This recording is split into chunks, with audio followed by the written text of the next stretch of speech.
Hello, everybody. We are back with Pixels for People. We have Ryan Ford running The Legend of Zelda Oracle Seasons All Essences. Take it away, Ryan. Hey, hello everybody. Yeah, so as introduced, I'm Ryan Ford, and running Legend of Zelda Oracle Seasons All Essences category, which is basically just all dungeons. If you've watched multiple categories for like almost any Zelda game, but here. Oh yeah, the timer's on my end, so I was about to try and count down, but I'll count down for myself anyway. Alright, 3, 2, 1, go.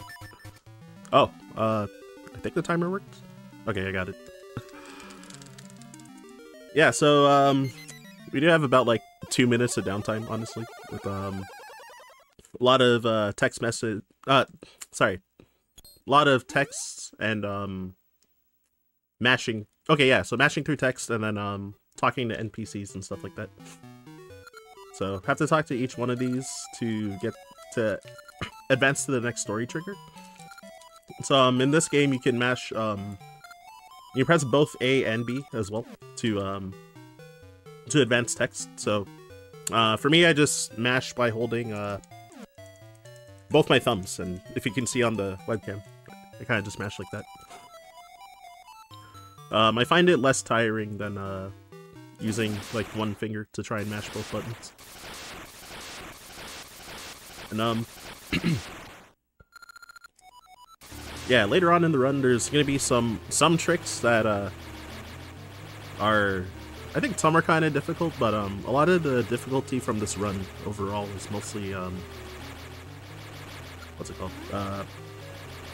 Trying to survive is a big thing, because, with RNG in this run, so there's going to be a couple spots where I'm going to try to manipulate RNG to have favorable outcomes, but a lot of spots that are not manipped, enemies in this game can spawn, so the type of enemies for the room is set, but where they spawn in the room, they can spawn, like, essentially almost, like, anywhere in the room, and because of that, a lot of them can, like, block your way or walk into you or kind of, like, surround you and trap you.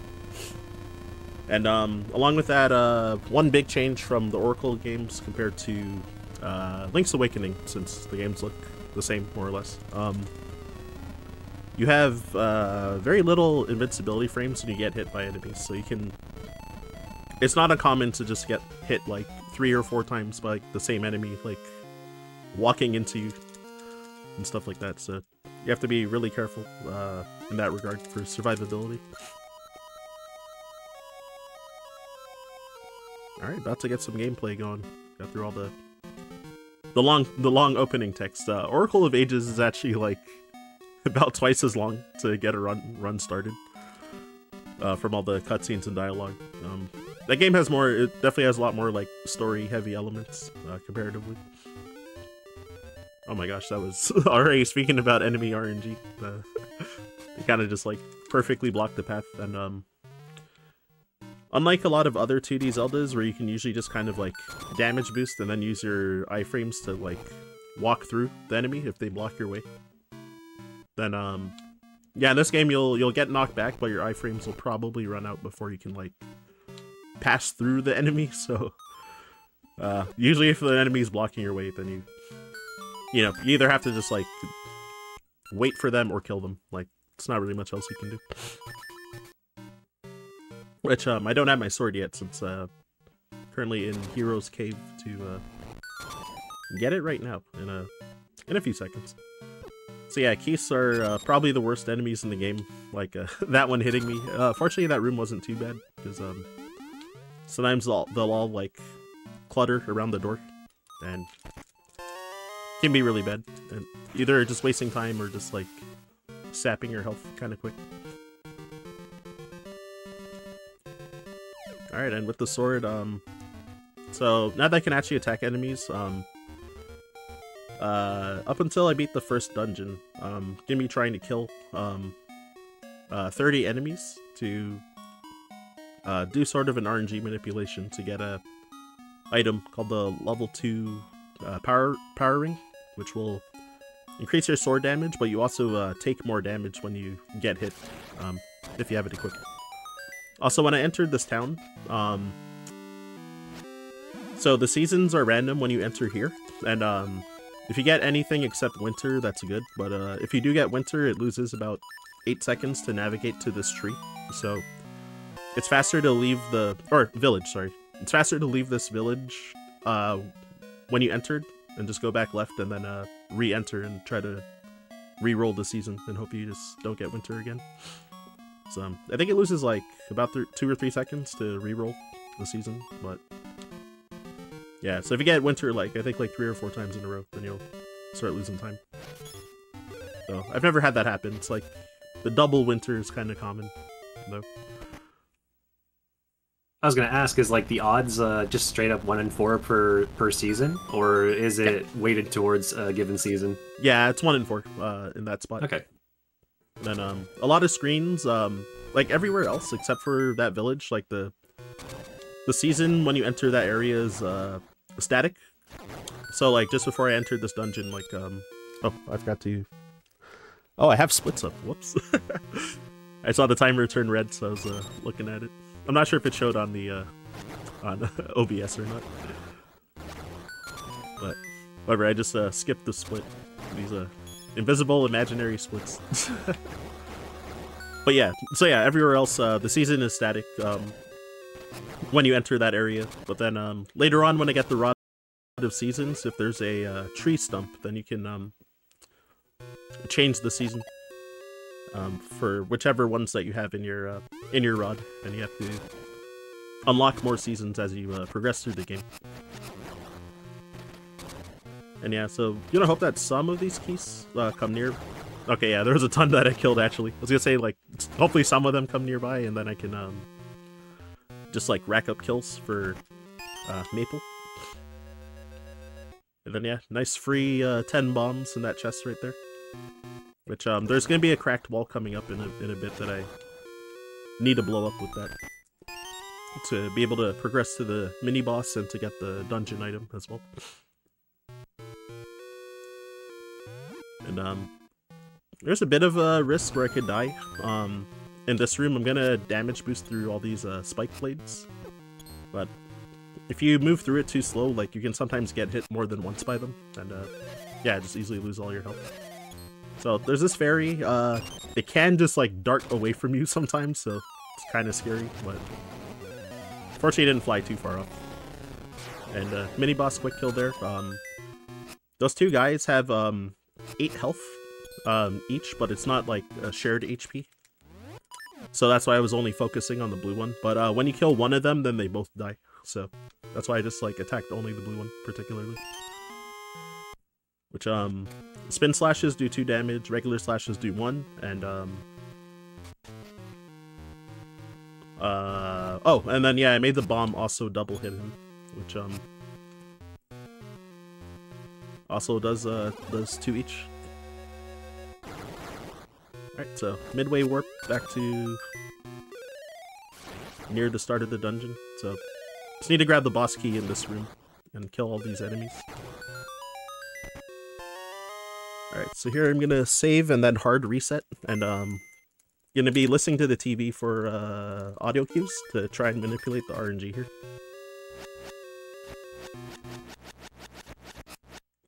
Okay, I messed up. I'll explain that. I'll explain in a moment, though.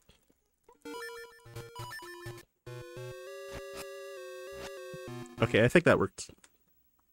So, when you hard reset, the game has like a static RNG set, and when you're on the title screen, then the RNG rolls by 1 call every other frame. So, I was trying to mash start as fast as I could, getting through the title screen to not advance RNG too much. And then I was slashing my sword, which also rolls RNG by 1 call, because the sword slashes can have 3 different pitches, and they make the sound at random when you swing. But because of having like the RNG set specifically, then I can what's it called? Oh, because I have the RNG set specifically, I should know the order of sounds for the sword slashes, so you can advance it to a certain RNG that you want. So I manipulated the Stolfos in the room with the 2 torches to be out of my way, and then the manipulation also caused the... Oh, 1 second. Okay. Yeah, and manipulated the first boss to... So Aquamentus, he has this one attack where he can charge at you, and then he'll like ram the wall in the far left, and he'll be invincible during that whole time for that attack. So you can manipulate it so that he just kind of like walks towards you and just keeps like shooting at you, and you can get in like 9 hits to kill him. And then I manipulated, so when Maple crashed into me there, then she dropped a level 2 power ring on top of me, which I got to appraise it to be able to equip it later on. So I won't be able to use it just yet. On top of that, she also dropped a potion on me, which so if I lose all my hearts, just like a fairy in a bottle in a lot of Zelda games, then yeah, same thing. It will automatically consume it and restore your health to full as well. So it's a nice insurance for the run as well. To, you know, you have one shot at dying, I guess.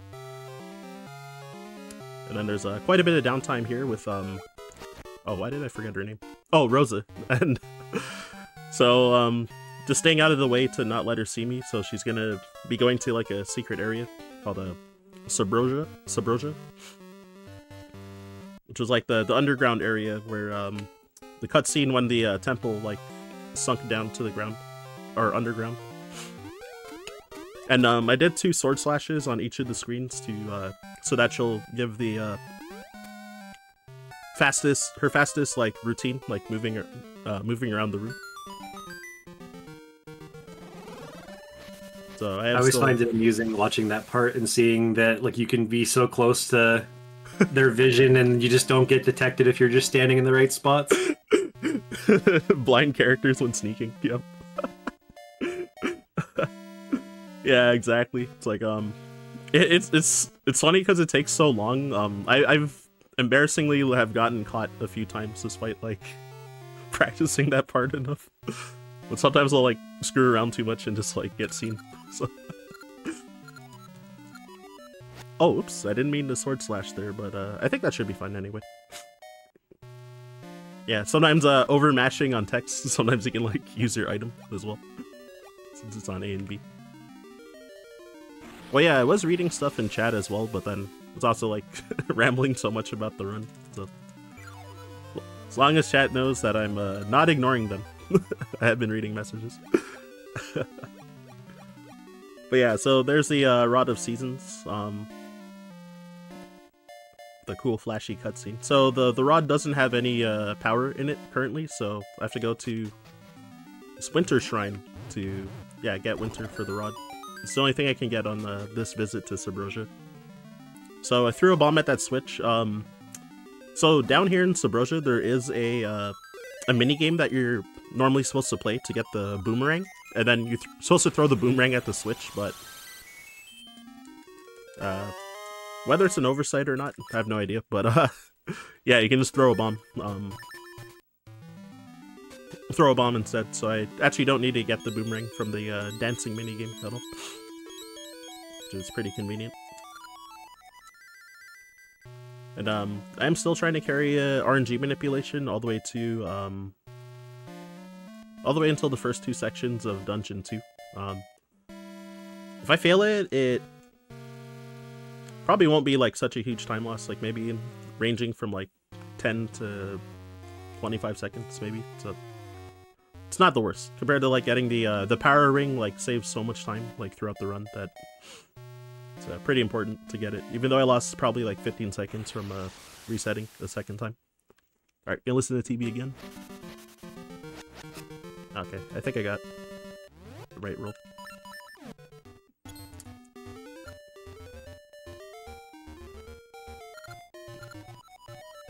Okay, reading more of chat. So yeah, y'all talking about yapping being fun, eh?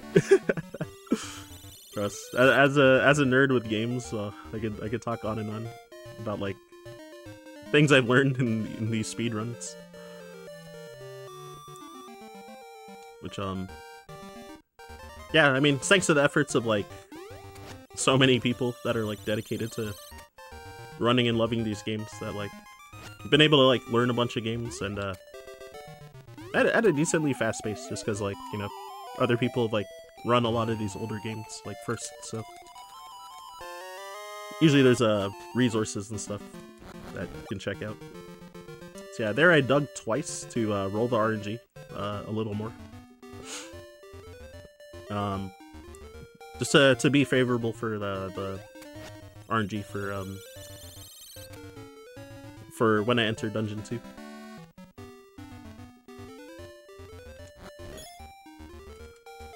Well, yeah, there's also this like small optimization I've been doing here and there, where any of the new areas that I enter that has a white fade in.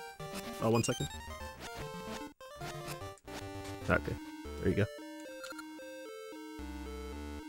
Yeah, so if the screen has like a white fade in, you can open your items menu to cancel the fade in, so like saves a little bit of frames because you can't move with Link. Okay, I messed up the RNG minute here. So yeah, on this row, right above where I grabbed the key, all 4 of the snakes would have been there if I did the minute properly. I think I advanced it by 2 calls too many. I might be wrong though. And then would have also continued manipulating this part to not have all those snakes get in my way as well.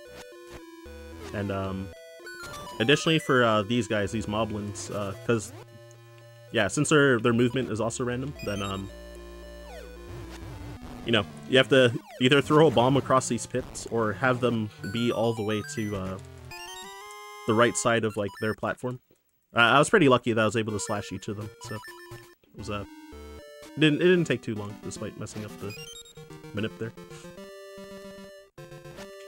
I'm gonna kill this guy because sometimes he can be a jerk because you can't swing your sword when climbing that vine, and sometimes he'll like block it or walk up into you a bunch of times, and or shoot you with an arrow as well, and yeah, you can just easily lose a lot of health there.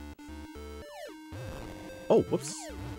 Yeah, so I need to get to that chest in the middle under a time limit, otherwise it will disappear. But in speedrun setting, it's pretty lenient. Like casually, I missed it like my first time because I didn't think that there would be a time limit for that chest.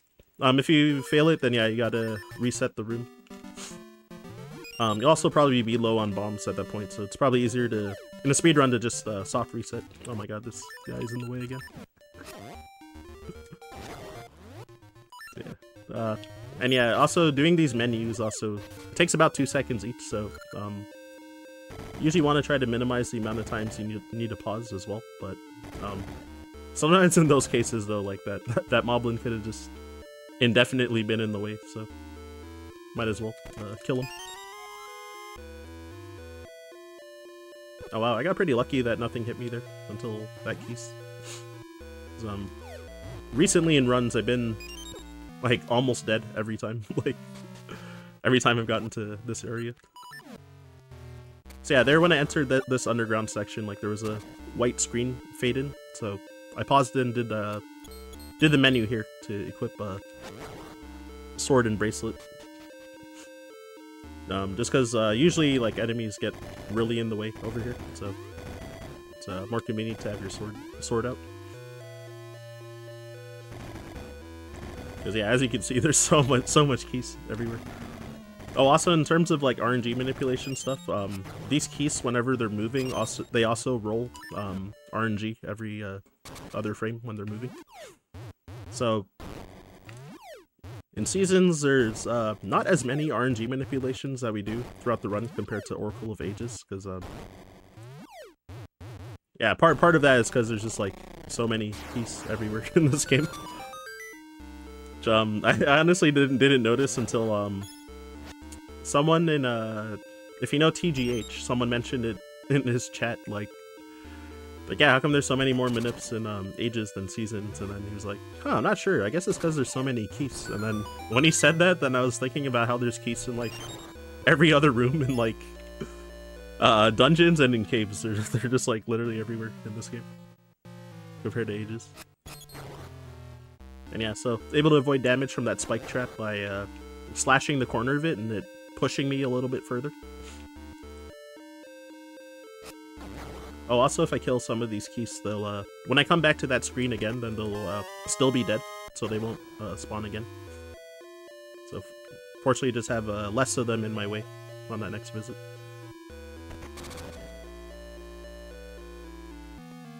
And right before the boss now.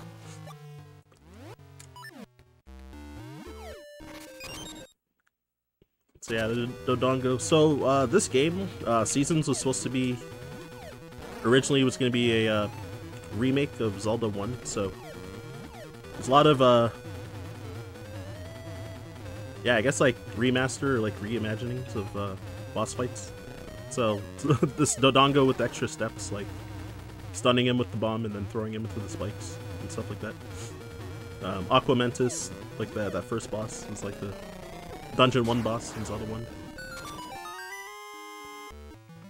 Because yeah, what I heard was that this game was supposed to be 3, it's supposed to be like 3 games, and then that were all supposed to like link together based off of the Triforce pieces, so like Wisdom, Power, and Courage. But then yeah, they made it end up being just 2 games, I think, due to like time constraints, I think. So yeah, so it ended up being Seasons and Ages. But even before that, originally they were supposed to just make 1 game, and Capcom had planned to do a remake of Zelda 1, basically. But then yeah, Oracle, like a lot of Oracle of Seasons and what they did did as the Zelda 1 remake. They just put a lot of the elements like into this game particularly, whereas that's why Ages is like so much more unique compared to Seasons. And yeah, even like Dungeon 1 in this game is like the map layout is the same as like the Dungeon 1 in Zelda 1 as well.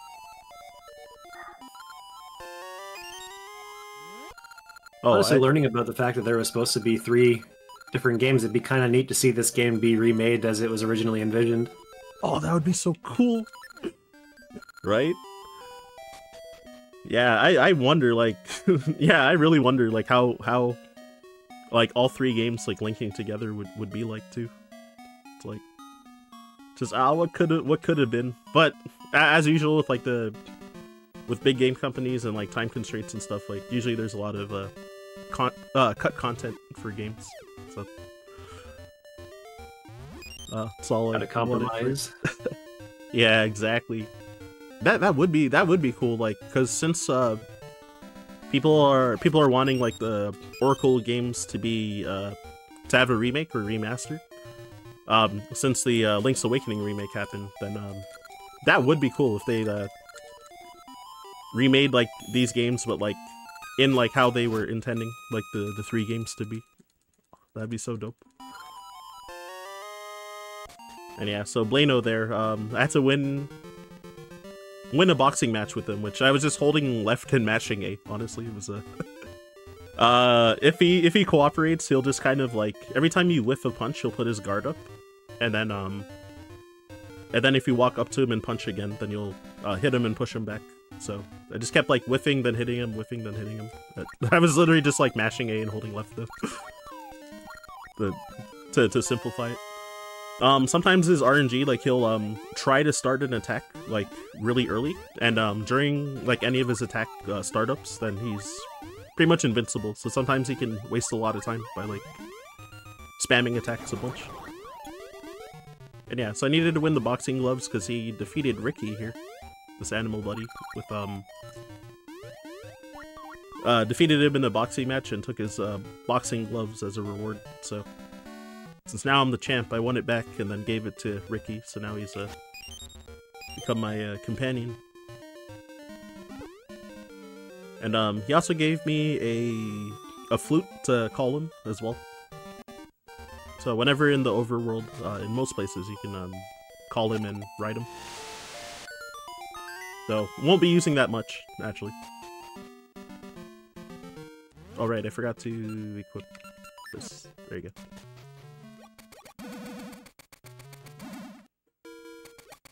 And, yeah, so now I got Pegasus seeds from that one tree. Oh yeah, the previous tree before Dungeon 2, I got mystery seeds, which, if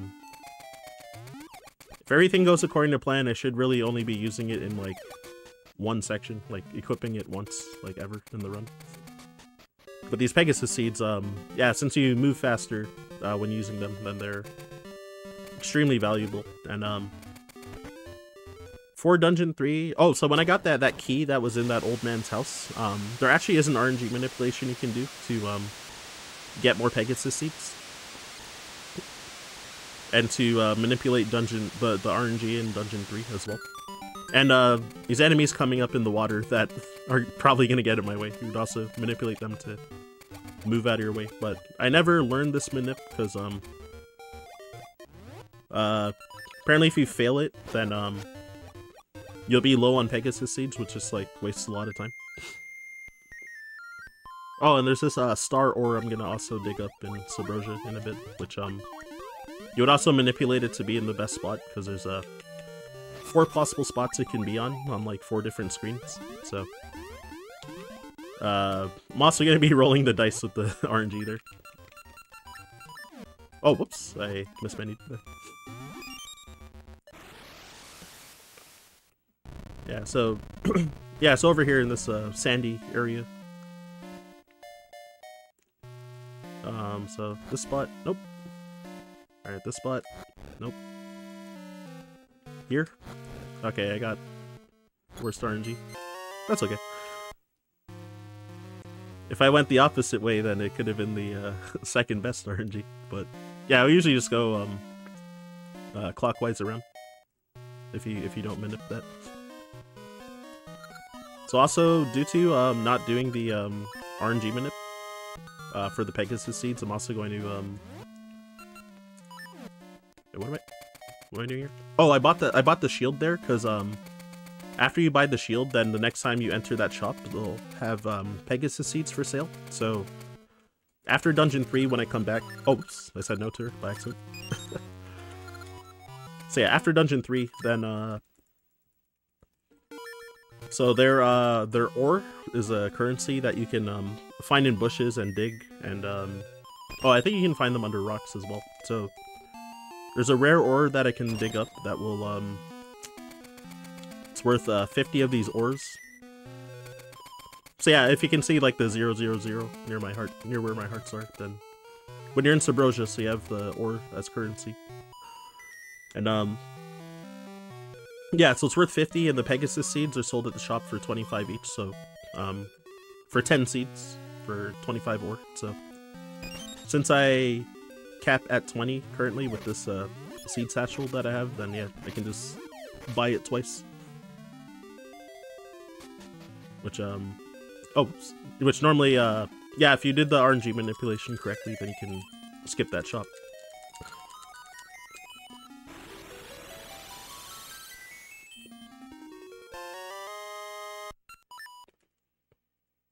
Oh yeah, the language.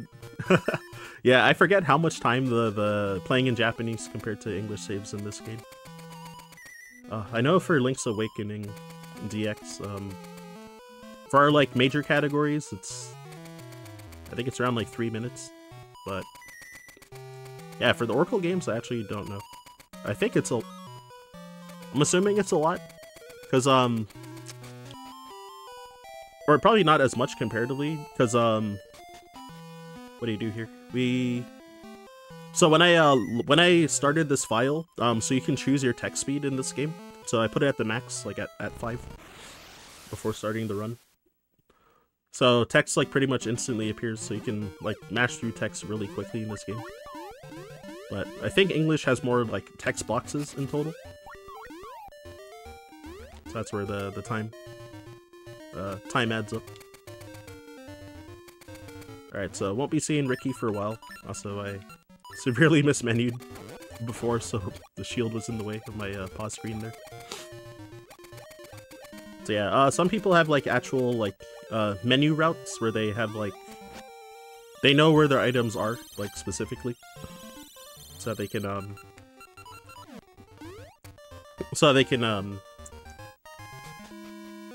you know, not have to look at the items in their menu when they're doing the menu and just kind of do it by muscle memory most of the time.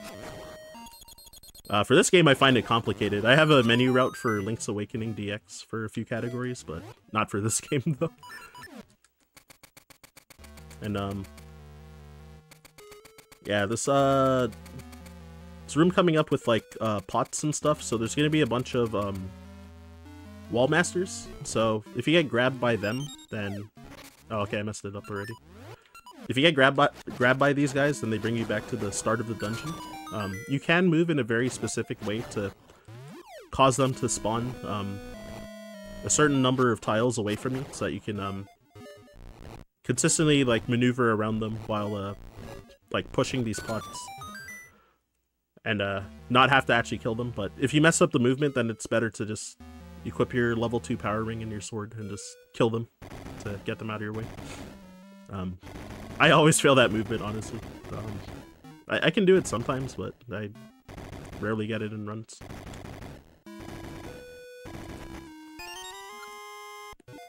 Alright, so instead of backtracking, then yeah, just falling in the pit there after getting the key. Oh, shoot. And yeah, these mimics, they copy your movement, or like your D-pad inputs. And I got bad RNG for how they spawned, so they were kind of like right in my way. So I tried to be slick and kind of like maneuver in between them, but I moved wrong and got hit by one of them. Alright, yeah, I was about to unequip the power ring, because what's it called? Because yeah, you take a lot more damage when you get hit. So as you can see, I lost a chunk of health already. Oh my goodness. What is this RNG? And yeah, since the Moldorms were not minipped here, then they also hit me a couple times and took out a lot of my health, unfortunately. So yeah, I still do have the potion, so if I do lose all my hearts, I'll just lose the potion, which is not the end of the world, but I'd yeah, rather keep it for insurance for later in the run. I think I'm decently likely to lose it. And here, this platform, you actually can get across without waiting for that back and forth cycle. If you, with your Pegasus seeds and boosted speed, if you jump onto the platform when it's around the center. Oh wow, all the keys were so far away. I wanted to kill them so that they be dead when I come back, so that there's less chance of them being in the way. I always just assume that they're going to be in my way on the first visit, but that's like the really rare time that like none of them were in the way. So I actually slowed down for no reason that time. Due to getting lucky, technically. Yeah, so more key collecting. And yeah, playing a bit conservative here because yeah, since I really don't want to give up the potion, but we'll see. Aside from that room. And yeah, so that thwomp that dropped down just now, I don't know if they're actually named that in this game, but they look like thwomps to me. That first jump I did off him is a 2-frame window. So commonly what will happen is you'll probably just run off them and then fall. Hey, cool. Getting some health at least. Yeah, so usually you'll just like kind of fall off it, and then you have to navigate through the bottom section and wait for the left side thwomp to drop down, and then wait for it to start going up again. But yeah, if you get that 2-frame jump, you can stay on the top side and save a small amount of time there. If you're exactly 1 frame too early, what's kind of jank with this game is that you can if you jump the same frame that you land, then Link will jump in place instead of jumping forward. So sometimes that also happens and just wastes a little more time. Yeah, so I've watched people do a first-time playthrough of this game after, you know, or after the Oracle's games came on the Nintendo Switch, and I've seen people get stuck on that mini-boss for a really long time, because either not thinking to grab those guys and pull them out of the water, or they like tried to do it, but they like misposition like trying it, so they think it didn't work, and then, you know, we'll spend like another like 5 to 10 minutes like trying to figure out what to do on the boss. But yeah, it's just a little like funny side thing that I figured I'd point out. Which, yeah, it's like you kind of have to be like almost like centered with them to be able to actually pick them up. So it's like a little janky, where sometimes people try that once and then like oh, okay, that's not the solution, and then find out later that it is, and then like, oh my god, I tried that, I swear I tried that. Like that kind of thing. I got the, well, 50-50 for this guy to start flying left or right. Ooh, quarter of a heart. Wasn't even close. So yeah, he can either start flying to the left or the right, so I chose the left side because I was hoping he would go left. And then you can kill him in one cycle as he only does about half a circle around the room. But since he went to the right and I chose to go left, then yeah, I had to wait 3 loops. You can still catch him as he does like kill him by the time he does 1 full loop if he goes the wrong way that you picked. But it's very easy to fall into the holes there, and if you fall in the hole, then you just oh whoops, you just fall to a lower section, and then you have to like restart the fight. Fortunately, if you kill him and fall in the hole, he'll actually like be dead, even if he didn't fully explode. Because I've occasionally had that happen in runs, and I'm like, oh my gosh. So, but fortunately it's not the worst if you fall at the same time that you kill him. Oh, I forgot to take off my power ring. I was taking double damage there as well. Shoot, what do I equip here? Yeah, it's like this. I was gonna have to do a menu anyway, so normally it wouldn't have wasted time. Oh, I'm gonna take this heart just in case, because I need to take some intentional damage in a bit for two big tricks coming up. And if I mess it up a lot, I could risk just like dying and stuff. Yeah, so if you dig up that spot, you'll get the rare ore, which is worth 50. So that was the one I was talking about before. And then you'll do 2 visits here to buy these Pegasus seeds. And then you're gonna also save just for safety, in case I mess up this trick a lot. Because I was failing this a lot in my practice run this morning, so hopefully I can get it. So I fall into that pit to set my sub pixels, and then I want to stand on a specific vertical pixel. Throw this bomb. Wait for 4 bomb flashes. Oh, jeez, that's bad. Yeah, so wait for 4 bomb flashes and then jump, and then I'm gonna hold down and left after I jump.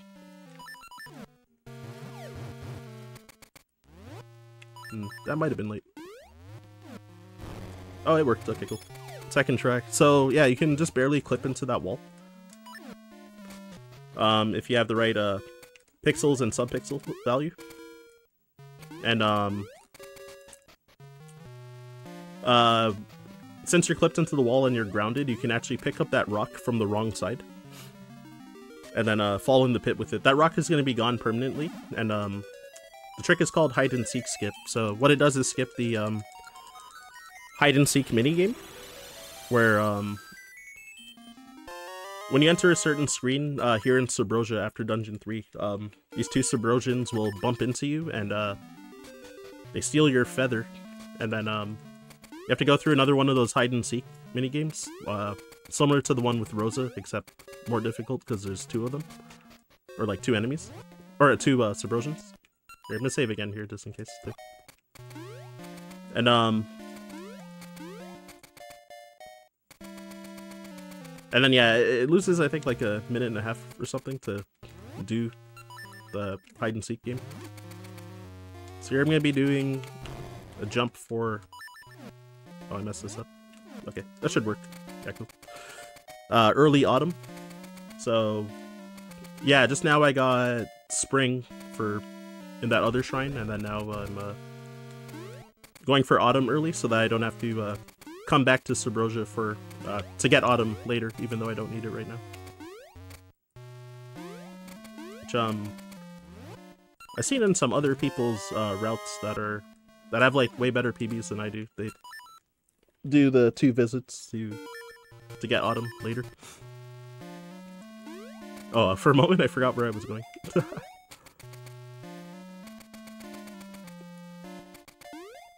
Oh yeah, so funnily enough, okay, yeah, so now I have to go get autumn. So, in addition, there is, oh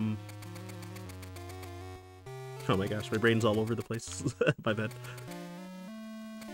Yeah, so when I did the hide and seek skip, so the trigger for that hide and seek minigame is still there. So later on, I'm going to be actually entering the screen for the trigger when going to Dungeon 7. So I have to avoid actually triggering the hide and seek sequence, like, way later in the run.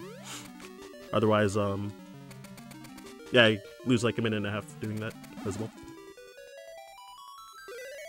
So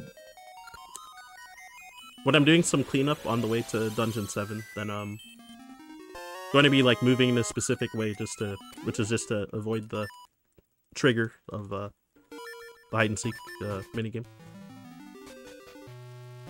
Alright, so I got autumn now, so I'm gonna be leaving towards where I went for Dungeon 2 after I got winter.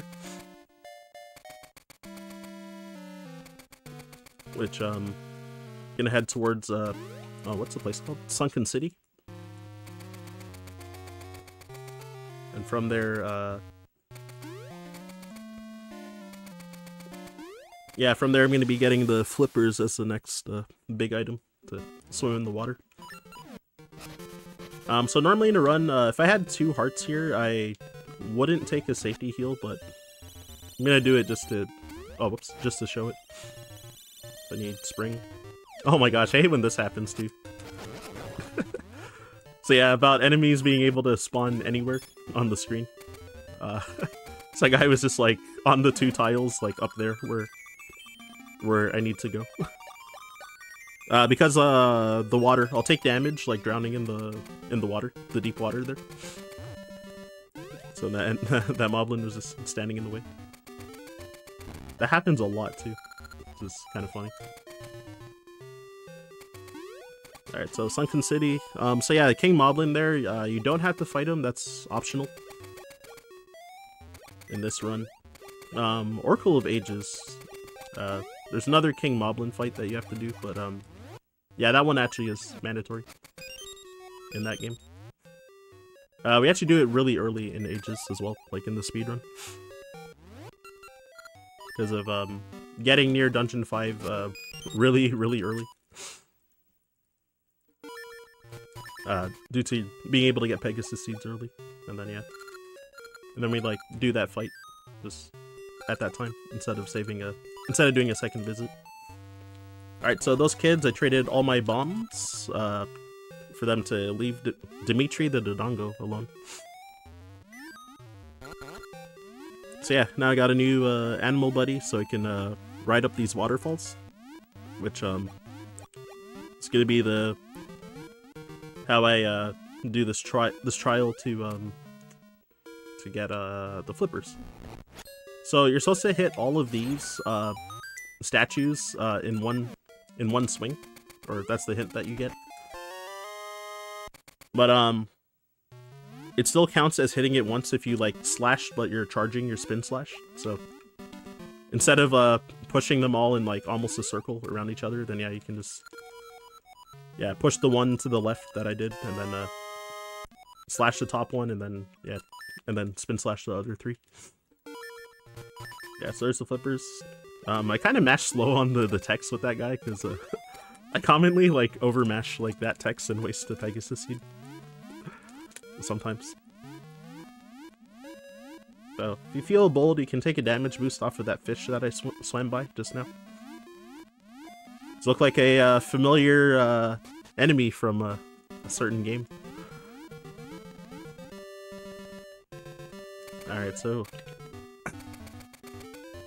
you take this stump again and get what season do I need? Spring. So there's a bit of a cheese that I'm gonna do, because in the Oracle games and in Link's Awakening, Link can kind of clip into the corner of wall tiles like this, and you can clip just enough that Link can actually grab this chicken from the wrong side. Normally you're supposed to go through like a bunch of caves and Subrosia, I think, as well. But yeah, you can like cheese it by clipping and grabbing him from the wrong side.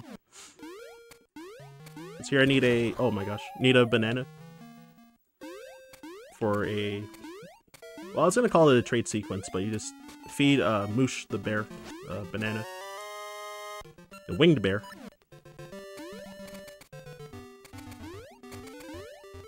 And checking these bushes, because since I don't have any bombs left for the kid, because I did the trade with the kids, then I was hoping to get a bomb drop from like any of those.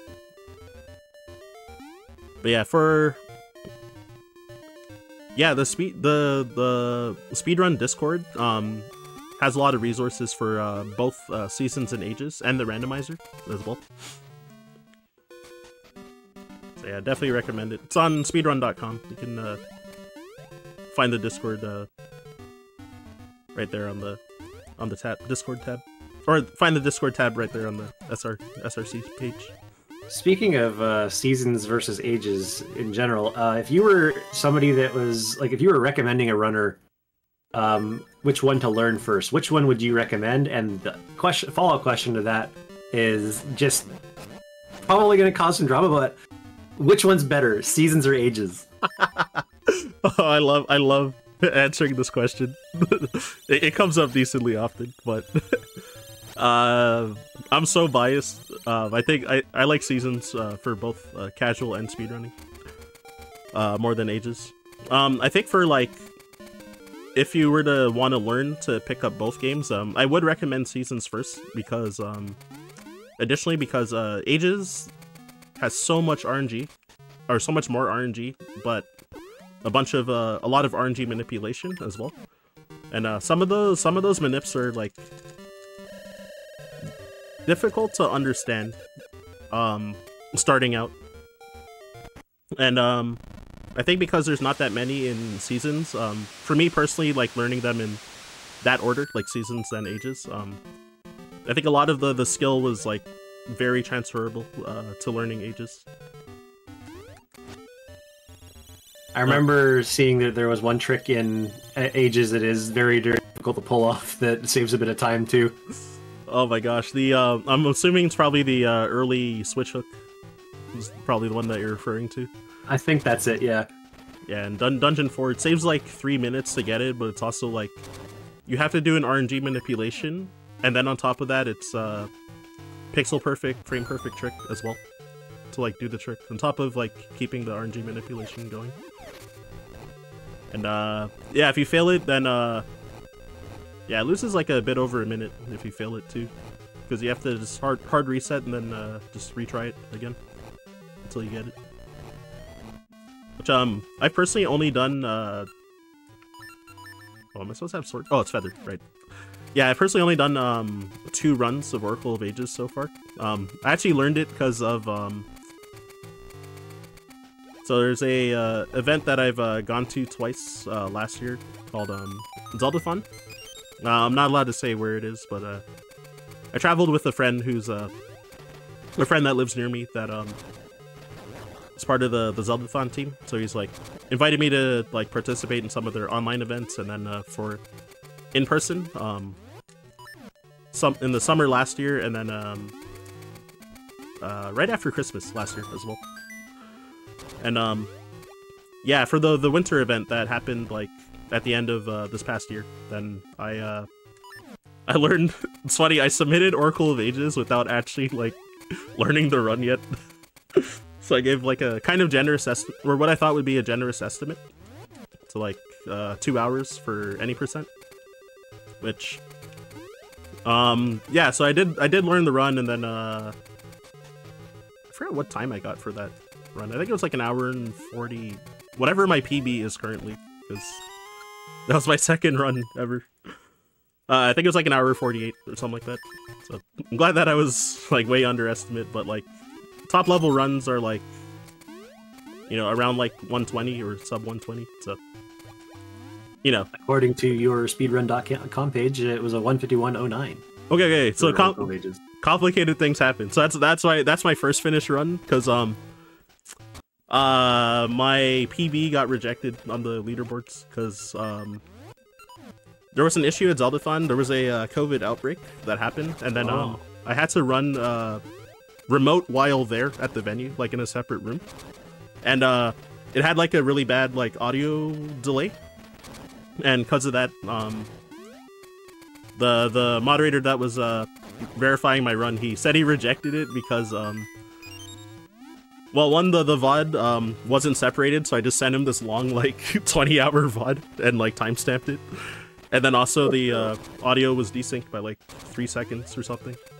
So then he was like, yeah, so he DM'd me saying that he rejected the run for those reasons, but he's like, I know you can get a much better time than this, so so he's like, yeah, I hope that you're not offended. And I'm like, no, that's okay. I could definitely do a better run than that, so so yeah. So it's like kind of like unofficial PB. It was like my 148 or whatever it is. Gotcha. It gives you something to look forward to when you go back to it, at least. Exactly. Like, especially when you know you can do better. Exactly. Yeah, because yeah, I feel like for that run, like I was glad that it went underestimated, but I think I wasn't in like the best like headspace for the run because of like the, you know, the COVID outbreak the day before, and then like switching rooms, and I didn't have the couch that I planned to due to like the COVID restrictions and stuff. So so basically the two people I roomed with in the hotel, since we were quarantining together, then they ended up being my couch as well. Oh, why did... Oh, I accidentally unequipped the power ring because he didn't die, so I was confused for a moment. Whoops. That's fine. As long as I don't die or anything, then I think that's chill. It's like one extra cycle, so not the worst. And then yeah, additionally I was a bit worried for yeah, when that COVID outbreak happened, was because of how they had the for AGDQ, they had certain rules, like if you test positive for COVID, then they'll, you know, take away your pass, event pass and stuff. So because AGDQ was like 2 weeks after Zeldathon, then I was like, oh god, if I end up like catching it because of this outbreak, then you know, then I can't like go to AGDQ and do the run, and then I had already bought my flight and all that, so I was like, you know, stressing about like, oh, what if, and all that. Because the first COVID case that happened was the fourth person that was in the hotel room that I shared with. He was the first person that tested positive, and you know, we've been rooming together for like half a week at that point, so it was like extra paranoid and stuff. So I think that also kind of affected like my mental state for the run as well. Definitely makes sense. Yeah, so then yeah, the rest of us in that room, we didn't actually catch it, so I guess we got lucky in that regard. But like, yeah, like around like 15% of the attendees caught it, so it was a unfortunate circumstance. That's just kind of the unfortunate thing with live events nowadays, is you just have to deal with COVID being a thing. Yep. Exactly.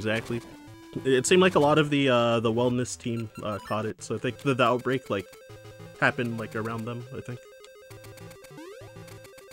Which was, yeah, just unfortunate. It's not like it's anyone's fault, really.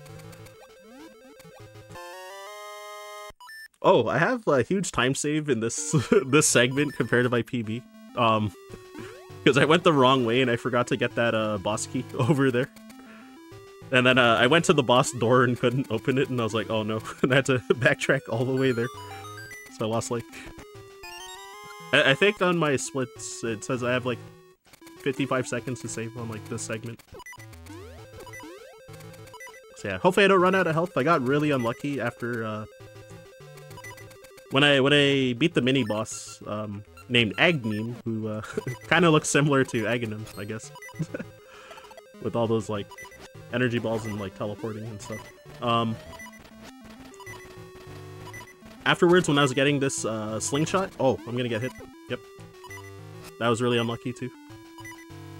So yeah, Wasted keys things. Yeah, exactly. Like the keys that were blocking the chest, I got hit like what 4 times and lost like I think it was more than that. I lost like in that one room alone, I lost like 4 hearts. So it's pretty brutal. Oh my gosh, that took so long because it's trying extra hard to not get hit by the Wizrobe, but then oh dang, that sucks. It hit me while I was rising when I jumped. So yeah, you can skip shooting these 2 torches, which unlocks this bridge over here. If you jump on, I think it's like the last 2 frames as you're about to go off that edge. That's okay. I tried extra hard to like not lose my potion, but it happens. In most runs, I end up usually losing it like dungeon. Yeah, somewhere between dungeon 3 and dungeon 6, like pretty commonly. Oh my gosh. So Claw Goma here. There's a 2 pixel wide window where you can that you can stand in. Oh, horizontally, where you can stand in to shoot her eye around the claw. Because normally what you probably would find out to do when fighting her is like use your sword to hit the claw a bunch of times until it breaks. But yeah, if you're standing in like a 2 pixel wide situation, then you can just shoot scent seeds or ember seeds into the eye. It takes 15 hits to kill as well. But then some of the RNG is that sometimes Goma might close her eye when she's moving, or sometimes she'll put her claw up to like block the shot as well. And other RNG instances, what can she do?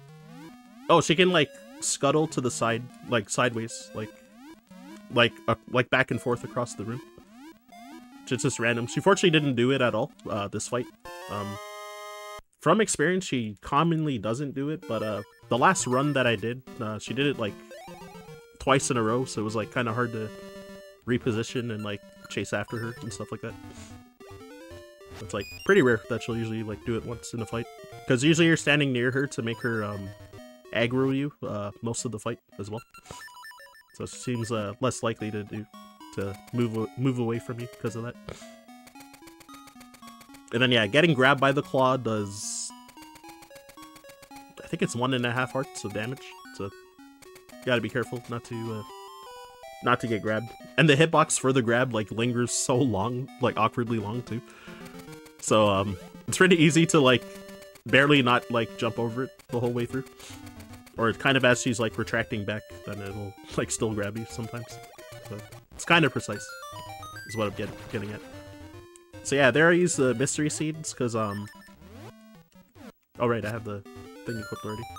Yeah, mystery seeds. So when you shoot a mystery seed at something, it will randomly activate as one of the 4 other seeds. So I just kept shooting at that torch until I got a ember seed to light up the torch. And since it's a 1 in 4 chance, then I forgot how many shots I did just now. I think it was 3, which is pretty good. There's sometimes those occasional runs where you'll like... Oh, I was supposed to equip, whoops, the Rod of Seasons. Okay, there you go. Yeah, so then, yeah, sometimes in runs you might have that time where you will shoot like all 18 of your mystery seeds and just like not and not light up the torch. Or actually, well, you need 1 seed to shoot that question mark thing that unlocked that Moldworm fight. It's supposed to be like some sacred beast that you're supposed to fight, but then I think the devs made it a troll because it's all these hints how there's some like sacred mystic beast that you're supposed to fight, and then yeah, and then it ends up just being a Moldworm with like the mini boss music for some reason too. So yeah, the chest that I got when I killed it gave a cross-shaped jewel, which these shaped jewels that I'm getting, you need all 4 of them to unlock the path to Tarim Ruins, which is where you need to go for Dungeon 6 to get to Dungeon 6.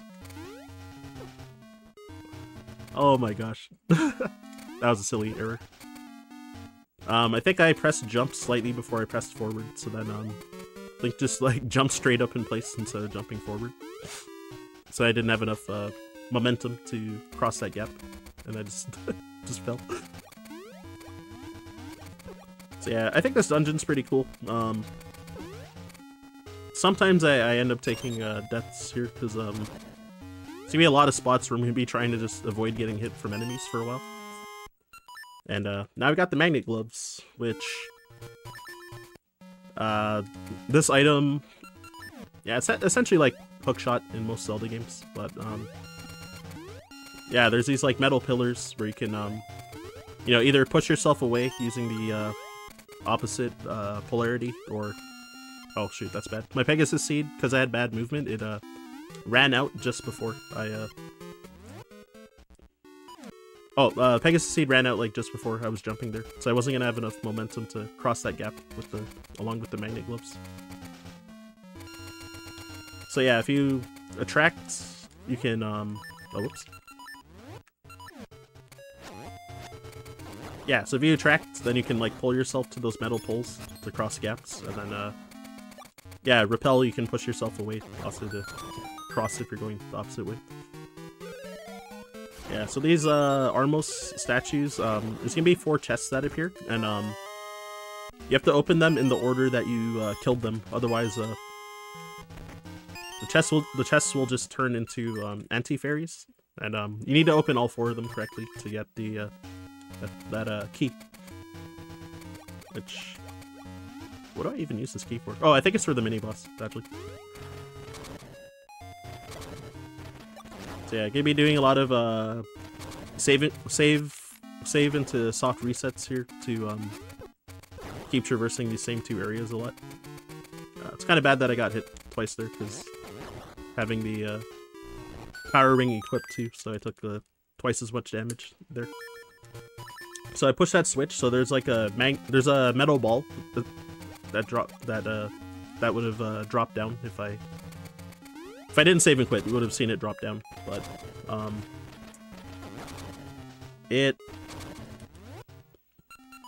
gonna use it to press a switch in a bit. So yeah, I can cross these gaps with oh whoops. Okay, there you go. Yeah, so whatever that spinning magnet thing is, I actually don't know what those are over the pits, but you can yeah, use them to also, you need to use them to cross gaps as well. Generally what you're supposed to do is pull yourself in using north, and then rotate around a couple times, and then use south to push you back the opposite direction. But when you let go of like using your magnet on it, then Link will kind of like stand over the pit for a bit before he'll actually fall in it. So you can with that you can like walk and jump with your feather just a little bit, so you can cross some gaps because of that. There'll also be some kind of cheese tricks that I might end up doing in future dungeons with that mechanic.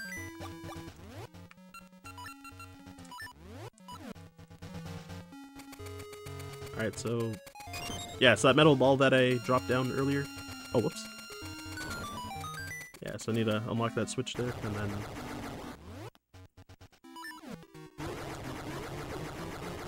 yeah, then you can just damage boost through that. There was a oh, sorry, words are hard. Yeah, there was another metal ball that you're supposed to use to block those flames, but it's just faster to just damage boost through them. You can get through with taking only 1 hit, but I unintentionally took 2 hits. And yeah, so every time you use the magnet gloves, then it switches to the opposite polarity once you stop using it. So that's why sometimes when I'm walking around, then I'll like preempt it just to have the right polarity for the next part. I'm gonna grab these 2 hearts for safety as well. Ah! Okay, I guess because I was so slow now the keys are just gonna be in the way forever. Oh, look at this jerk just stopping right there. Perfectly in the way. Alright. So yeah, Dig Dogger. So use this metal ball to bully him around, and then can maybe kill these small ones in 1 cycle. I choked! Oh my gosh. There's 1 left. Yeah, and you can hear this ear grating sound as well. Alright, I split him up, so...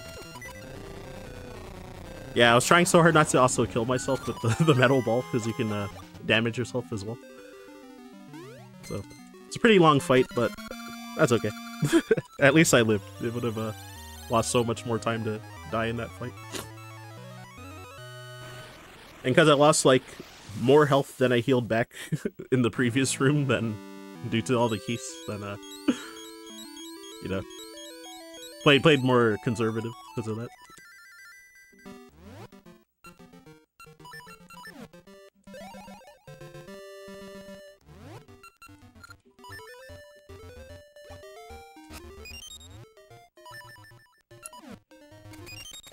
Oh, my bad. I was reading chat because I finally got to see the context about the super cute toy box style.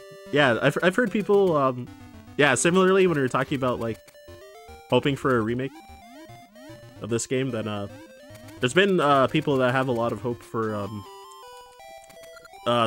these Oracle games to have a remake in the new Link's Awakening style. It would be cool. At least I think it would be. Oh, whoops! I missed menu there. At least I think it would be cool. Anyway. Yeah, going down and up the screen just 1 time to top off on Pegasus seeds since I used a few extra.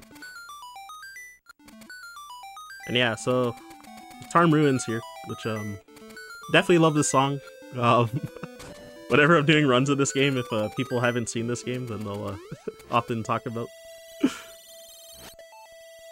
how awesome this song is. So I recommend giving it a listen without all the extra loud noises as well, like when I'm changing seasons and stuff.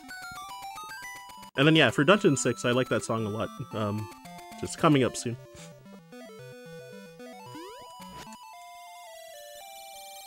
Alright, so this area also kind of serves as a check for that you have all of the seasons, since you need pretty much all of them to get through the Lost Woods section.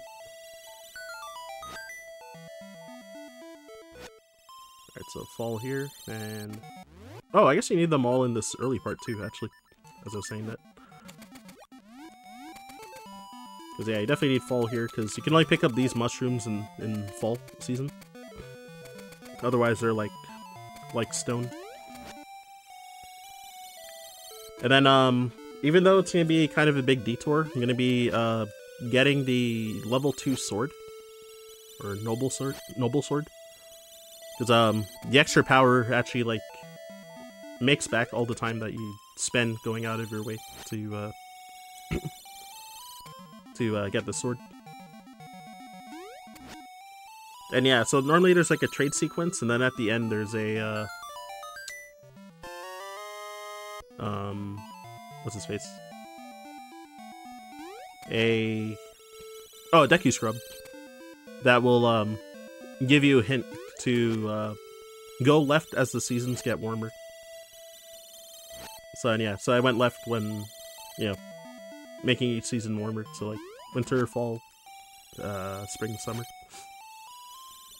And then now to actually go the right way in the Lost Woods. Actually, it's the same order for the seasons, but you go in a you go counterclockwise, starting from the left. Coincidentally, because there's a different hint for that, but it Yeah, it doesn't mention about like the seasons getting warmer or anything, but it's coincidentally the same order of seasons.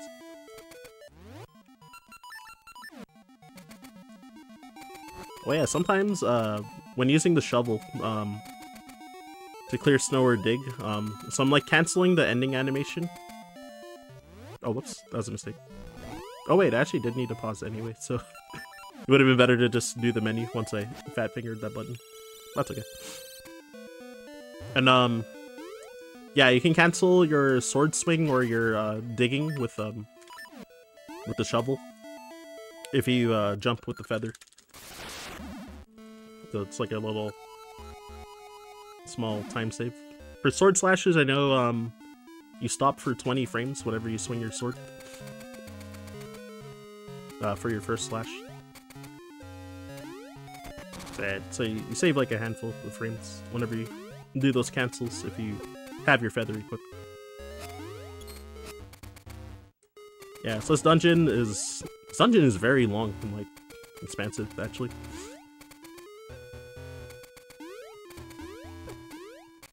And yeah, first order of business is doing all of this movement to get one key to progress. What do I need to equip here? Right. That was an accident. Oh my gosh. Silly mistake.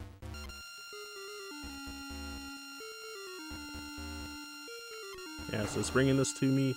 Enjoy the loud screeching noises as well.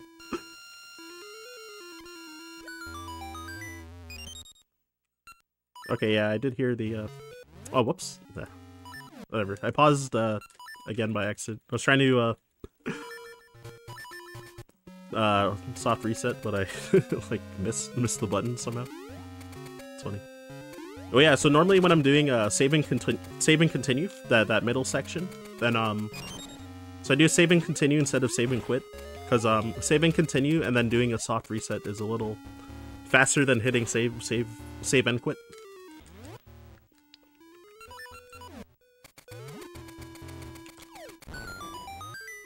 Oh my god, this guy's right in the way. Okay. I had to I was thinking harder than I normally have to think because of that guy being in the way. Oh yeah, you can also jump to cancel your slingshot animation too. So yeah, I just use Gale Seeds to blow those guys away because otherwise it takes a while to try and kill them, and they will get in your way and like hit you a bunch of times as you're pushing that trampoline. So you need to clear them out of the room, and that's just the fastest way to use the Gale Seed. What am I doing here? Oh, right. Okay. So yeah, now I got the magic boomerang, which if you're holding the whatever button the boomerang's equipped to, then you can control its movement with the D-pad. If you just let go of the button, then it'll just shoot the he'll just shoot it straight. So I messed up the menu here again. It's okay.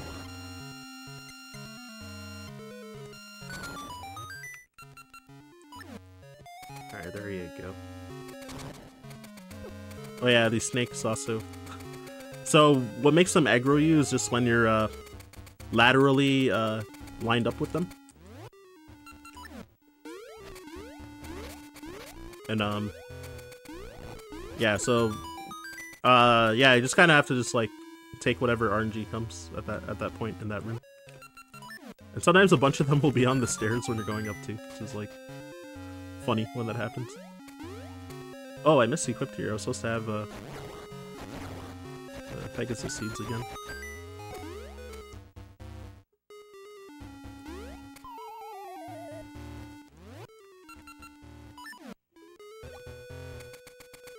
Alright, dodging those guys, and then I hope that that Keese doesn't get in my way. As I paused, he's like right where I wanted to go. And then yeah, lighten all 5 torches, and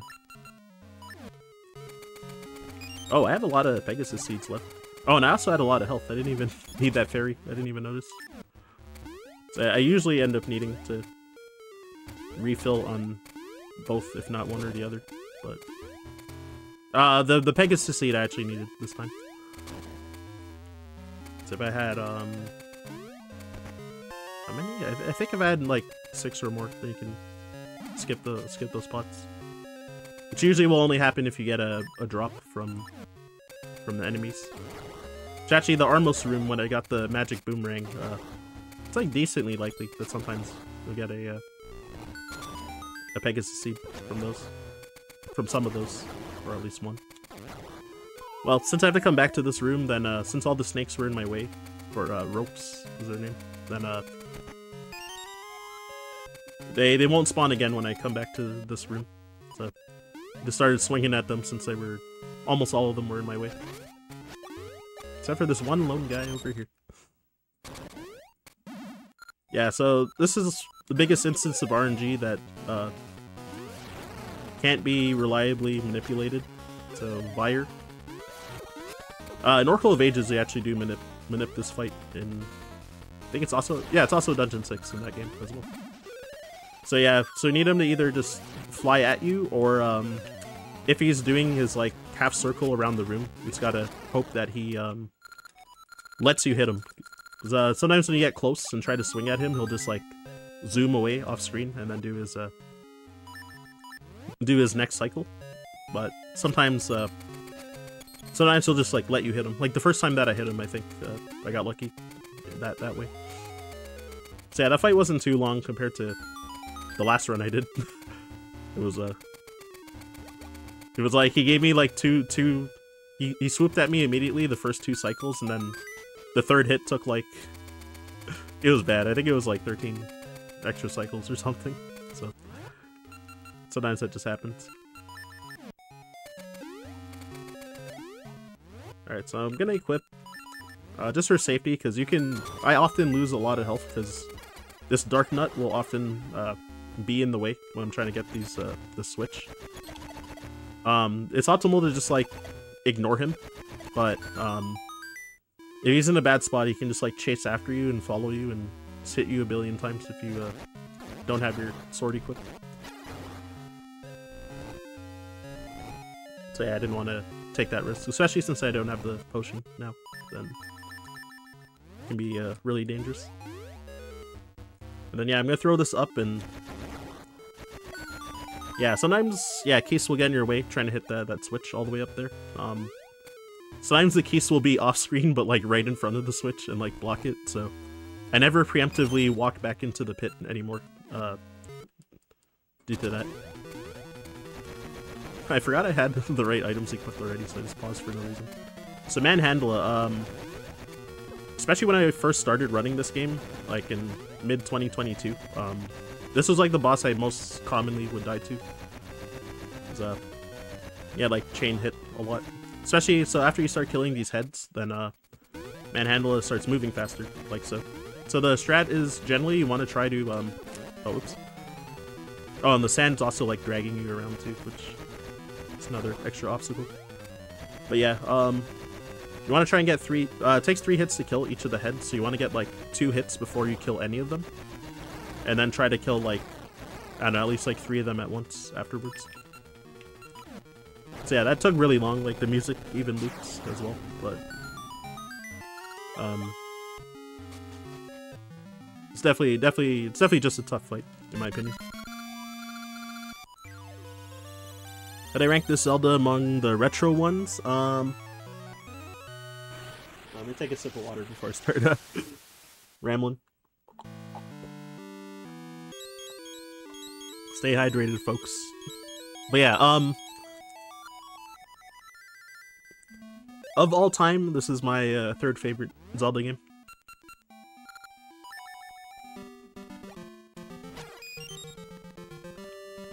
Which yeah, Majora's Mask is my this is like my all-time favorite Zelda game. And then I was very late to playing this game, but I like it a lot.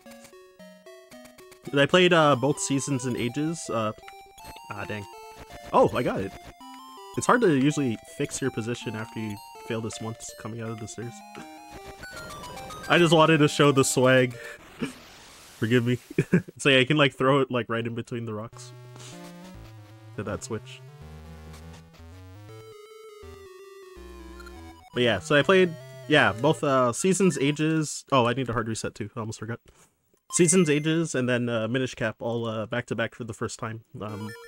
Yeah, 4 years ago. It was like October or November 2020. And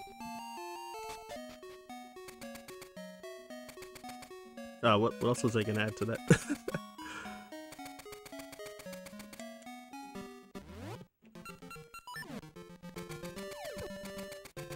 Okay, I'm gonna reset to try the Minip again. Oh, jeez. I've never gotten shot by that guy before. That's crazy.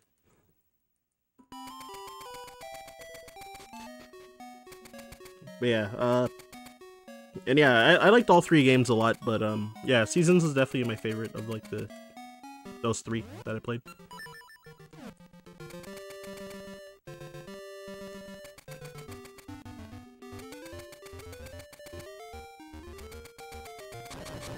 So yeah, I certainly should not have reset there, but just wanted to see if I can get it. Yeah, so his password's always the same. So pretty much the order that I did them. I'm gonna also take a hit on purpose on the cactus. Because I'm gonna be listening for sword slashes again until I hear a high pitch sound.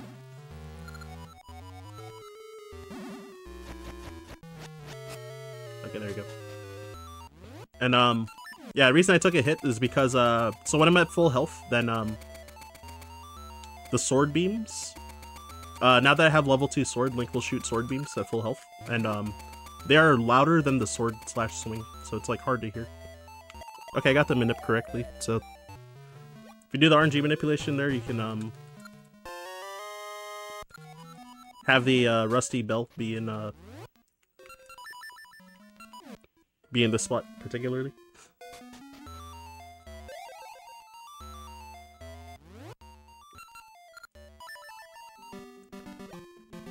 Alright, and then if I got the rest of the manip, then oh shoot, what am I supposed to equip here? Oh right, it's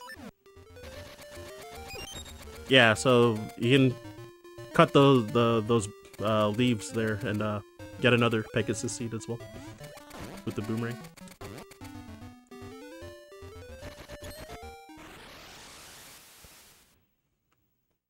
Yeah, so with that I don't have to warp again all the way to the swamp to farm those Pegasus seeds off the tree that I keep doing throughout the run.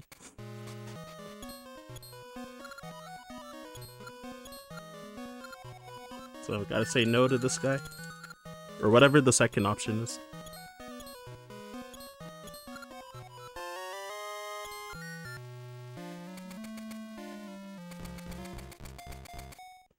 Yeah, what was I gonna say? Oh, I haven't shilled about donations, like, during the whole run.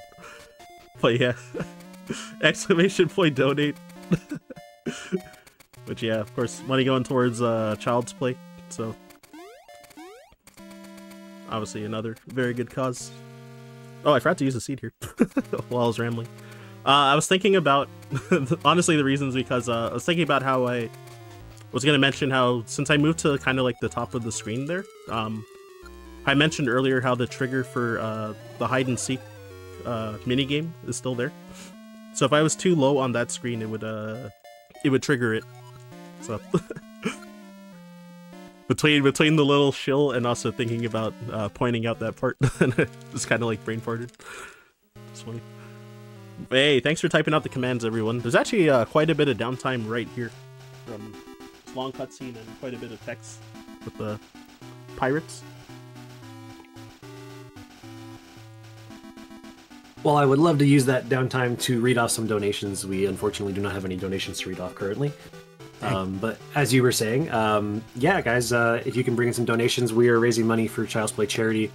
The charity itself is for bringing games and entertainment to kids in a children's hospital setting. They bring a lot of therapeutic gaming and things like VR headsets for people to experience what it'd be like inside of an MRI machine, because that can be scary for younger children, especially considering, like, you know, it's a confining space. Mm-hmm. overall, just to try and make the hospital experience better for kids that need it. So it's all going towards a good cause, and again, thank you all, even if you can't support monetarily, just thank you for being here and watching. Yay. Oh, my bad. Did I cut you off there? No, you're good. Okay. I was gonna say also, yeah, even just like spreading the word and sharing would also be very helpful. So getting more eyes in here, then potentially could be someone that's interested in donating, right?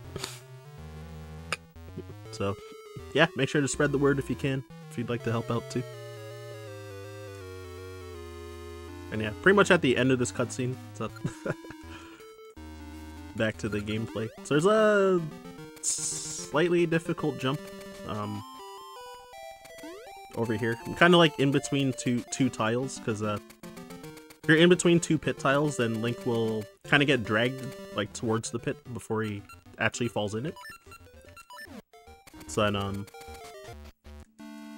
yeah, you can cross larger gaps that you normally shouldn't be able to because of that. So, gonna be listening for another RNG manip in a moment. Oh, I messed it up. Dang. I guess I was mashing too slow through the title screen again.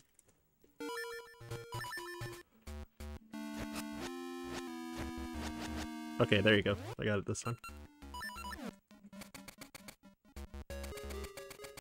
Yeah, so you'll be trying to do kind of specific movement to keep the RNG static, since some of these enemies will move differently if you also move a little different. So gotta be careful about that as well. And yeah, so whenever that torch, all those torches run out, then you get sent back to the start of the dungeon. So I was trying to be careful with my movement to not slow down by too much as well. And then here, going to be doing what's called post skip, or at least trying to. Yeah, so you can just barely make it to the stairs in time before you get sent back to the start of the dungeon. Because normally, so at the start of the dungeon, when I went into the second room, then you're supposed to wait, what are you supposed to do? Oh my gosh. Yeah, so you're supposed to go to the right instead of the left to fight one of the Post Sisters, and oh, I guess I messed that up, dang. And yeah, supposed to fight one of the Post Sisters, and then that causes so the torches won't go out in that room, which that send you back to the start. But yeah, you can skip doing that fight if you... Oh, I mismenued here. I just realized. Whoops. I'm supposed to have magnet gloves equipped. I thought I also messed up the RNG, but it is still on the correct spot because of the way that the keys were all laid out there. But I thought I messed it up in the Armos pushing room, because it's like one of the Armos was real, or was like a real one that you can push, and then the rest were enemies. But yeah, I also manipulated it so that the right one would be the one that I actually pushed was like the correct one. But then when I thought I messed up the manipulation, the one Armos I did kill, it didn't drop a Gale Seed. So that's why I was concerned. Oh my gosh. It's gonna be chasing this jerk. Alright, there you go. Oh, I think I also forgot to re-equip my, what's it called? The power ring, so I think I was not doing the right amount of damage to those guys. But it's fine, I already killed the Manip now, but I got the one of the cool parts. So yeah, now I have to just find out which one's the Armos that I can push here, because of that mistake. Which, it's all the way up here. Okay, I'm just gonna push it straight down. Trying to avoid getting hit by these guys as well. You have a moment here. I have a donation to read off. Hey, yeah, go ahead. Alright, I have a $10 donation from Trinity Az saying, here's a tenner for playing one of the best games from my childhood. and it looks like they put that towards kill the animals for the Super Metroid Bid War. Speaking of, we haven't talked about Bid Wars in a little while. Just want to say that we have met all of our regular targets, so the only things left are the Bid Wars. We have 2 Bid Wars that are running, which are the Mega Man 10 Character Bid War, which right now Mega Man is winning for $50, and Mega Man has $50 and Base has $110, so Base is in the lead right now by $60. And then for Super Metroid Save or Kill the Animals, Save has a gigantic lead with $530, whereas Kill has $30. So if you want to have the animals die, you guys are going to have to start donating. So it always makes me laugh saying, like, you know, kill the animals, but... It sounds so bad when it's like, yeah, we want to make the animals die. Yeah. Like, no, it's like out of save context. The frames. Yeah, exactly. It's like out of context, it's like really funny. Oh my gosh. Yeah, I'm glad I got all those jumps first try there, because, yeah, it's very easy to fall down into these pits, or, get chased around, or, have to chase enemies around and stuff, so... I actually got through that, like, the whole time while just, like, while I was just, like, you know, vibing, listening. But yeah, fortunately there's a lot of Pegasus seeds, Pegasus seed refills, in this dungeon, and a few fairies as well, so it's good to have a lot of, safety points as well. So, if I were to die in this dungeon, it would probably be to the boss, like, more likely than not, but hopefully it doesn't come to that. We'll see, though. And yeah, so, someone who will always vote for, kill the animals. I'm gonna put my bias during this run. Kill the animals. Oh, also, I forgot, yeah, I'm glad that I was able to... I forgot the name of who donated about, for this game. But that was Trinidad. Oh yeah, okay, thank you. And yeah, glad to be able to like make your day, like showing a nice memory of this game too. Yeah, that was the other thing I was gonna say that I like couldn't remember for a moment. You know, gaming and talking is hard. It's my little John there.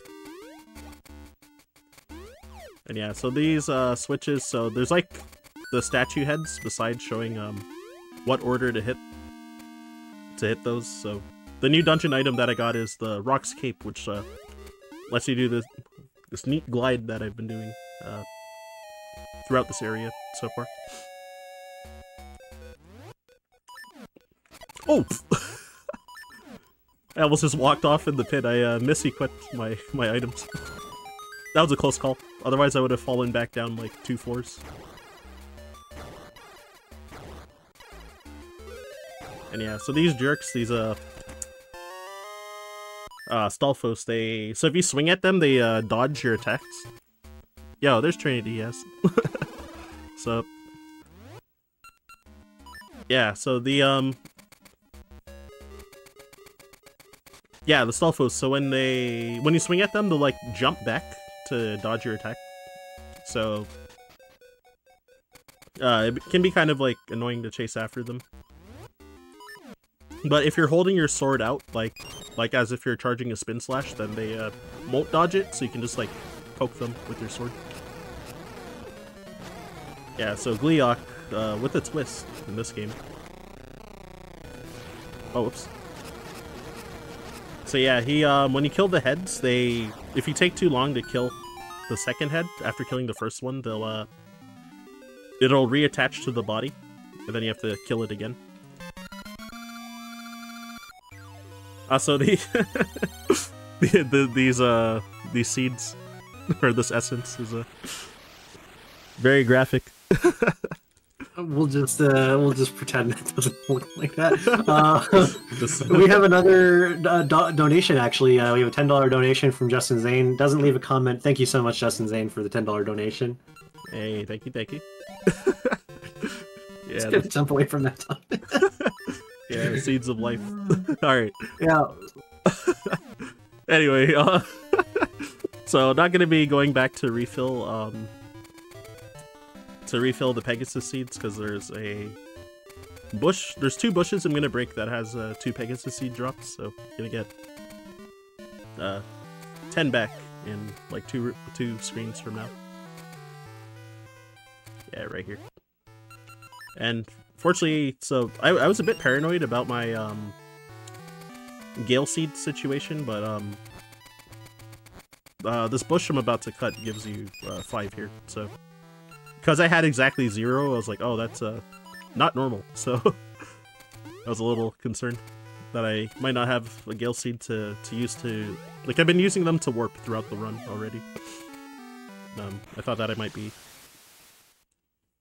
might have been short from, like, maybe wasting too many somewhere and not noticing. Alright, so got a long cutscene coming up yet again. This volcano. So throwing a bomb into an active volcano, probably not the best idea. But thanks to that we can melt a lot of like the snow, blocking a lot of the paths in this area to make progress. And yeah, Dungeon 8, God, I really hope I don't die in this dungeon, because it wastes so much time, but it's like, the second half of the dungeon is like, scary with enemy RNG, sometimes.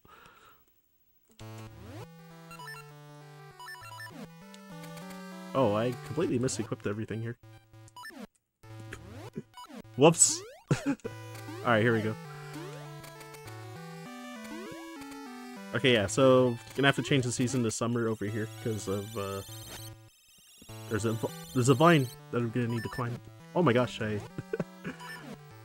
keep mismenuing, so that's adding up a lot of time, like wasting like 2 seconds at a time. But it's fine. Oh yeah, this cave also is, I think it looks pretty cool, but it's one jump coming up. Well, I have a hard time doing it. I'll try... Okay, never mind. I was gonna say I'll try this once to make it, but, and then I'll not try again and just take the intended path. So yeah, you can kind of like curve around like the rocks and the pit to make it across from the top side there, but yeah, that case that got in my way like twice, like stopped me twice from doing it. That was kind of just unlucky that time. It's like weirdly difficult to do the jump too, but and it saves like so much less time. It saves so little time for like how difficult it is, but yeah, I wanted to try to show it off once, but I also didn't want to like waste a lot of time and health like trying it a bunch of times as well. Oh, oops, I just messed up that movement there. Yeah, so Dungeon 8, Sword and Shield Dungeon, gonna be doing a trick called, was it HSS skip? Oh, Hyper Slingshot skip. So the dungeon item is an upgrade to the slingshot, so the Hyper Slingshot, which shoots 3 seeds with 1 shot. It's like 1 straight and then like 2 of them diagonal, like to your left and to your right, or up or down, depending on which way you're facing. Fortunately, it's not required for anything for the rest of this run, so... Oh my gosh, I can't move. Ice physics are actually, like, difficult to move around in this game. So yeah, gonna be trying for the skip right now, which... so I want to be on a specific vertical pixel, and then I fell into the pit once to set my sub-pixels yet again, and then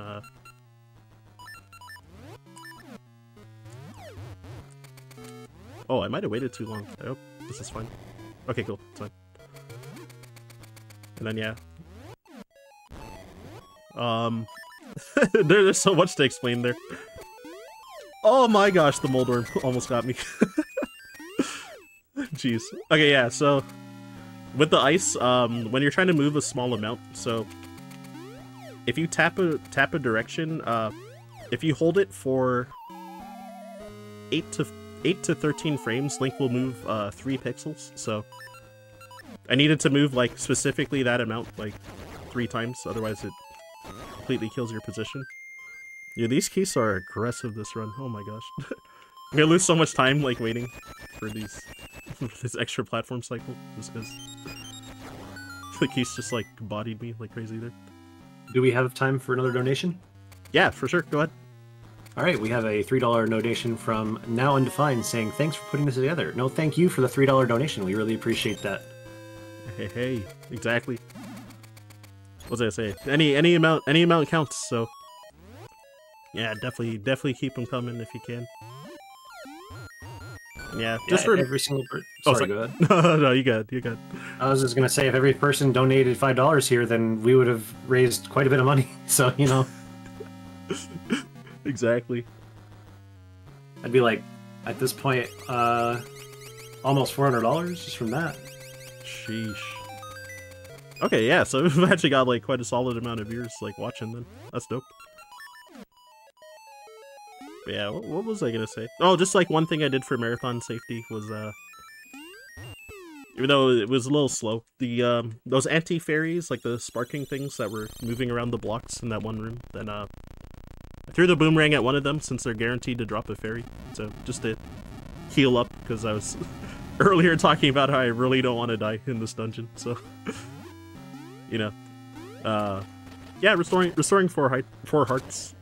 It could make the difference. But yeah, so there's 3 sections that I need to freeze with these ice crystals. There's 4 in total, but the one that was in that that room that I just passed with the minecart, we actually don't need to throw a crystal in there.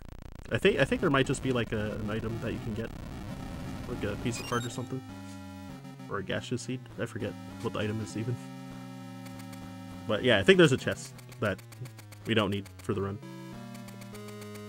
And need this one for this key. And yeah, this part ends up being a little dangerous sometimes because oh wow, that Stalfos just like killed himself like falling into the pit. Sometimes that occasionally happens. It's like kind of funny. But yeah, sometimes those Stalfos will be like right in your way when you enter that room, and they can just push you around. And then on top of that, the ice physics, like it's like too hard to avoid them. So sometimes it's just better to either fight them, or if you have extra Pegasus seeds to use, then to just use it to speed up to avoid them. Because yeah, they can just get in your way. Also, this blue Wizrobe is usually a huge jerk, but he also just got himself killed, so that's nice. Oh my gosh, the Stalfos again. I've never seen it twice in the same run, ever. Like, fall into a pit. It's kind of funny. And yeah, so this is the last one that I need, then I'm gonna go straight to the boss. The enemies in the room where I was complaining about the platforms moving slowly and the keys being in the way, a lot of those enemies drop bombs, so I'm gonna skip this chest right here, which has 10 bombs in it. When going into the final castle, Onyx's castle, we need... Oh, whoops. How many? Is it? Oh yeah, we need at least 7 bombs, and I should have 9. I'm pretty sure, because I picked up like 2 drops and they're worth 4 each. And I'm pretty sure I wasn't at 0 before picking them up. So yeah, this Medusa head, you don't need any special items for this fight. So just straight up sword battle.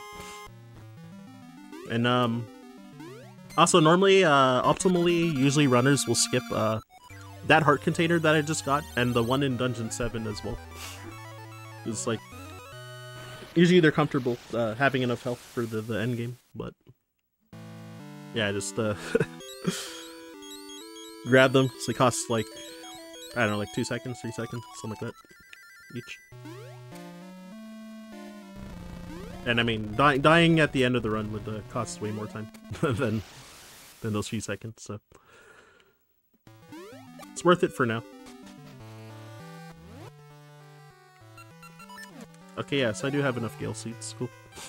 So, gotta first remember to go to Horon Village to get the, what's it called? Oh, the Maku Is it Maku seed? From the Maku tree? So yeah, this big one. This big colorful one. And oh yeah, so I've got like 2 long cutscenes coming up, but yeah, so we need this to get rid of the there's a dark barrier in front of Onyx's castle, which will just blow you away if you yeah, it'll just blow you away if you try to go to the dungeon without the Maku seed. So hence why we needed all 8 essences normally in a run, because in any percent we definitely there's definitely a whole other way to get around the barrier, which is to do this trick called Rooster Adventure, which ends up despawning this barrier here. I love the name of that trick, just Rooster Adventure. Just like Zelda has some of like the most unhinged trick names, and it's great. It's so true. Yeah, for context for that category, so it's like the blue cuckoo that I used to fly, the rooster that I was using to fly before I entered Dungeon 4 a couple times, the one right before using the key to enter Dungeon 4, there's a way to duplicate that that rooster a bunch of times, and it kind of like overloads the sprite slots, so that when you have a bunch of the roosters following you to here, and it ends up despawning the barrier because there's like too many like sprites on screen. Just kind of funny. So you can like beat this game about like twice as fast as this category. Thanks to that whole route. What's more powerful, a magical barrier or like 100 roosters? Right? It also looks so silly when there's like so many with you as well. Alright, just to be extra safe, since there's a bomb drop, like what is this guy doing? There's a bomb drop right beside me, then might as well. I wasn't 100% sure if I was actually at 7 or more bombs, but I was pretty sure. But yeah, better safe than sorry at that point. So yeah, RNG with Facade here. Now that we have to actually fight him, because in Dungeon 2 I just cheesed him by throwing bombs. His body, it's weird, his body is spawned, but then or his hitbox is spawned before he's like actually like active in the room. So in Dungeon 2 I threw 5 bombs like just in the center of the room without triggering the fight. So that is like face won't disappear and stuff, but then this time, as soon as you enter the room, the fight is triggered, so you have to just go through his RNG. So he gave me the best luck on the first cycle, and then gave me the worst on the second. So you can only at best get 4 hits, and he takes 5 hits to kill with that pattern I got. So had to do a 3rd cycle because of that. All right, so I took damage on purpose to extend Link's spin slash hit to hit Onyx twice. And which yeah, you do take damage as well, which is pretty risky. But yeah, you can kill him in 4 spin slashes with like level 2 sword and the level 2 power ring. Oh, that's unlucky. So decent chance I might die now. So we'll see.